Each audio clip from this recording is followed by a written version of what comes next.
नमस्कार, आप देख रहे हैं न्यूज़ 18 का डिजिटल प्लेटफॉर्म और मैं हूं आपके साथ जागृति खंतवाल।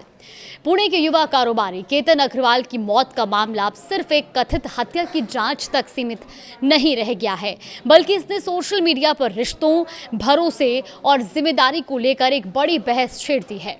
मंगेतर सिया गोयल और उसके कथित प्रेमी चेतन चौधरी की गिरफ्तारी के बाद लोग इस मामले की तुलना हाल ही के कई चर्चित मामलों से कर रही हैं।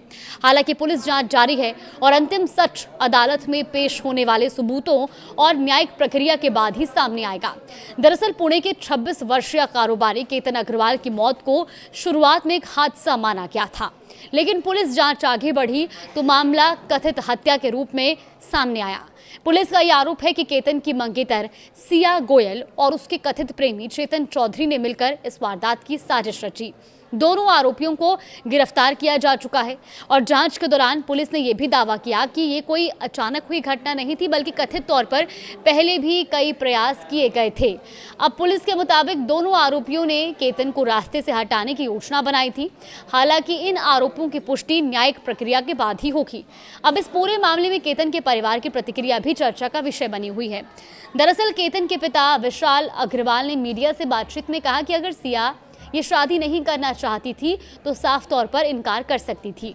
उनका ये कहना है कि दोनों परिवार शादी की तैयारियों में जुटे हुए थे और ऐसे में हत्या जैसा कदम समझ से परे है। उन्होंने मामले की जल्द सुनवाई और आरोपियों को कड़ी सजा दिए जाने की मांग की है।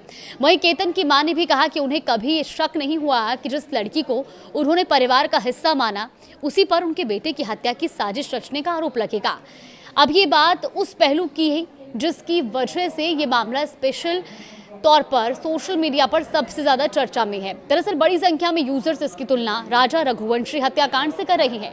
लोगों का कहना है कि दोनों मामलों में पुलिस ने प्रेम संबंध और कथित साजिश की बात कही है। हालांकि कई यूजर्स ये भी याद दिला रहे हैं कि दोनों मामलों की परिस्थितियां, सबूत और जांच की दिशा अलग अलग है, इसीलिए दोनों मामलों को पूरी तरह से एक जैसा नहीं माना जा सकता है। वहीं सोशल मीडिया पर कुछ लोगों ने सोनम रघुवंशी, सौरभ राजपूत और अन्य चर्चित मामलों का भी जिक्र किया है।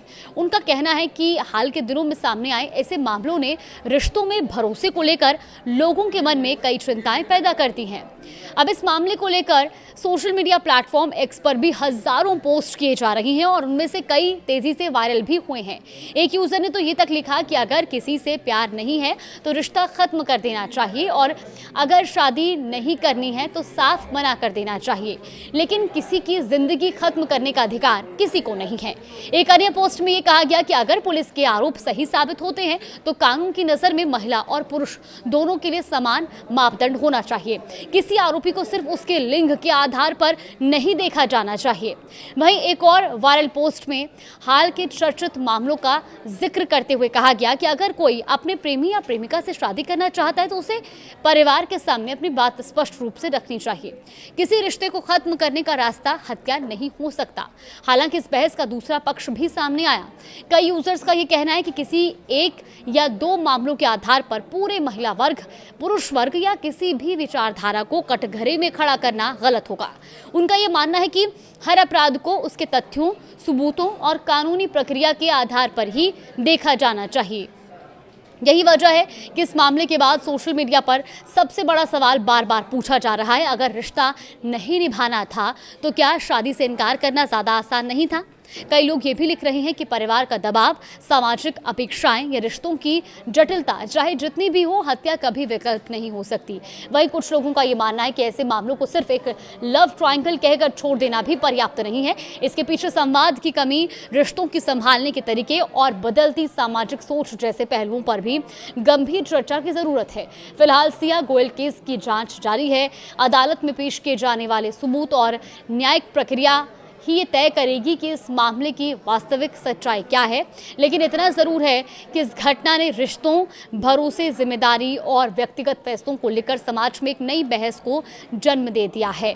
फिलहाल इस पूरे घटनाक्रम को लेकर आपका क्या मानना है? क्या वाकई में ये पूरा जो हत्याकांड है ये राजा रघुवंशी के हत्याकांड से मिलता जुलता है, या इसके अलावा भी आप इसको लेकर के अपनी अलग राय रखते हैं? हमें कॉमेंट बॉक्स में ज़रूर बताइएगा।